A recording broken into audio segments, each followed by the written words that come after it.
खबरों के एक्सप्रेसवे से आगे रुक करते हैं सियासी ढाबे का, जहां आज की सबसे दिलचस्प खबर मौजूद है। आज केंद्र शासित प्रदेश जम्मू कश्मीर को पहला मुख्यमंत्री मिल गया।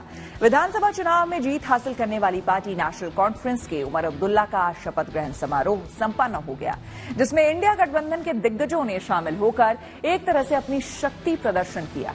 हालांकि कांग्रेस उमर अब्दुल्ला सरकार में शामिल नहीं हुई, जिसने नेशनल कॉन्फ्रेंस के साथ मिलकर चुनाव लड़ा था। शपथ ग्रहण के साथ सरकार तो बन गई, लेकिन जम्मू कश्मीर के दूसरे दलों ने अभी से दबाव की राजनीति शुरू कर दी। I, Umar Abdullah, do swear in the name of God as Chief Minister for the Union Territory of Jammu and Kashmir. I, Satish Sharma, Sakina Etude, Javed अहमदार, Javed अहमदाना हल्फ उठाता हूँ कि मैं भारत के आइन पर जो कानून की रूह से केंद्र शासित जम्मू कश्मीर में पहली चुनी हुई सरकार बन गई है। उमर अब्दुल्ला ने 10 साल बाद फिर से जम्मू कश्मीर के मुख्यमंत्री पद की शपथ ली। That I will bear true faith and allegiance to the Constitution of India as by law established. CM Omar के साथ 5 दूसरे नेताओं ने भी मंत्री पद की शपथ ली। इन 5 मंत्रियों की लिस्ट में शामिल सुरिंदर सिंह चौधरी को उप मुख्यमंत्री बनाया गया है, जो जम्मू रीजन से आते हैं। इस शपथ ग्रहण समारोह में शामिल होकर इंडिया गठबंधन के नेताओं ने एकजुट होने का संदेश दिया। कांग्रेस से मल्लिकार्जुन खड़गे, राहुल गांधी, प्रियंका गांधी, तो समाजवादी पार्टी से अखिलेश यादव, सीपीआई के डी राजा, आम आदमी पार्टी के संजय सिंह, डीएमके से कनिमोई, एनसीपी सीपी की सुप्रिया सुले से लेकर सीपीएम से प्रकाश करात तक इस समारोह में शामिल हुए। नेशनल कॉन्फ्रेंस के साथ कांग्रेस ने चुनाव भले मिलकर लड़ा, लेकिन सरकार में वो शामिल नहीं हुई है। वो बाहर से समर्थन दे रही है। जो जम्मू कश्मीर की जनता चाहती है कि हमारी पहचान डोगरा रियासत जो हमसे छिन गई है उसको वापस दीजिए। हमने उस चीज को हाईलाइट करने के लिए, जरूरी नहीं आज शपथ में अगर कोई शामिल नहीं हुआ, एक संदेश देना जरूरी था। इसलिए वो ज्यादा अहम है कि कोई मंत्री बन जाए। सरकार हमारी है, कोalition गवर्नमेंट है, और हम चाहेंगे कि जम्मू कश्मीर की जनता के मसले, अहम मुद्दे जो है उनको अहमियत मिले। उमर अब्दुल्ला पहले भी जनवरी 2009 से जनवरी 2014 तक जम्मू कश्मीर के मुख्यमंत्री रह चुके हैं, लेकिन तब और अब में बहुत फर्क है। पहले जम्मू कश्मीर पूर्ण राज्य हुआ करता था और अब ये केंद्र शासित प्रदेश है। पहले जम्मू कश्मीर विधानसभा का कार्यकाल 6 साल का था, अब बाकी राज्यों की तरह ही 5 साल होगा। पहले राज्य से जुड़े फैसले लेने की सारी शक्तियां विधानसभा और मुख्यमंत्री के पास होती थी, लेकिन केंद्र शासित प्रदेश बनने के बाद उपराज्यपाल के पास ताकत आ गई। अब नई सरकार बनने के बाद भी काफी हद तक सारा कंट्रोल उन्हीं के हाथ में रहेगा।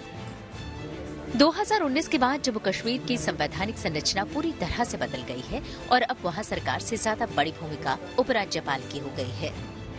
आशंका है कि जम्मू कश्मीर की उमर अब्दुल्ला सरकार को भी दिल्ली की आम आदमी पार्टी की सरकार की तरह कुछ चुनौतियों का सामना करना पड़ सकता है। पहले अफसरों के ट्रांसफर पोस्टिंग का अधिकार सरकार के पास था, अब उपराज्यपाल के पास है। पहले महाधिवक्ता, एसीबी, जेल जैसे महकमों में तैनाती राज्य सरकार के नियंत्रण में थी, अब एलजी के नियंत्रण में है।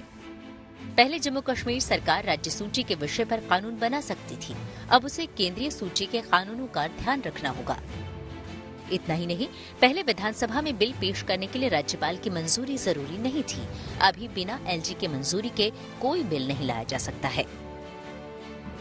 इतना ही नहीं, उपराज्यपाल के किसी फैसले को इस आधार पर अदालत में भी चुनौती नहीं दी जा सकती कि फैसले से पहले मंत्री परिषद की राय नहीं ली गई। इसके अलावा उपराज्यपाल के किसी भी काम की वैधता पर इस आधार पर सवाल नहीं उठाया जा सकता कि उन्हें ऐसा करते वक्त अपने विवेक का इस्तेमाल करना चाहिए था या उन्होंने विवेक का इस्तेमाल नहीं किया था। हालांकि उपराज्यपाल मनोज सिन्हा ने कहा है कि उन्हें किसी तरह के टकराव की उम्मीद नहीं है।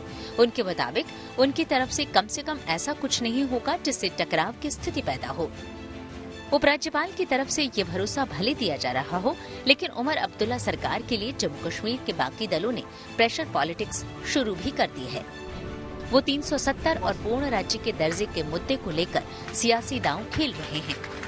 बहुत अच्छा है कि लोगों ने एक मेजॉरिटी दी इस सरकार को, इस अलायंस को, और एक स्टेबल गवर्नमेंट दी। तो मुझे उम्मीद है जो लोगों की प्रॉब्लम्स हैं बेरोजगारी को लेके, ड्रग एडिक्शन को लेके, बिजली को लेके, खासकर जो 2019 में जो फैसला हुआ है, तो हम उम्मीद करते हैं कि ये जो सरकार है सबसे पहला रेजोल्यूशन जो ये लाए वो कंडेम करे उस दिन के फैसले को। तो मैं उम्मीद करती हूँ कि जिस भरोसे से लोगों ने एक मेजॉरिटी दी है सरकार को, तो ये उस भरोसे की लाज रखेंगे। आज उमर साहब को एजाज हासिल हुआ कि यूटी के सबसे पहले चीफ मिनिस्टर उमर साहब बन गए। हमने इसीलिए उनसे रिक्वेस्ट की थी कि आप थोड़ा रजिस्ट करें, पहले स्टेटहुड वापस आए, आप ओथ तब तक ना लें, लेकिन उन्हें उसमें भी कुछ दाल में काला नजर आया। लेकिन फिर भी I wish him all the best. हमारा उनके साथ सपोर्ट होगा, जहां वो लोगों के लिए काम करेंगे, अच्छा काम करेंगे। AIP उनके पीछे खड़ी रहेगी, और जहां हमें लगेगा कि लोगों के मफादात के खिलाफ बात हो रही है, वहां हम उनके खिलाफ खड़े रहेंगे। जम्मू कश्मीर में बनी तो नेशनल कॉन्फ्रेंस की बहुमत की सरकार है, लेकिन मुख्यमंत्री उमर अब्दुल्ला के सामने चुनौतियां भी कम नहीं होंगी। श्रीनगर से मीर फरीद के साथ bureau report, good news today.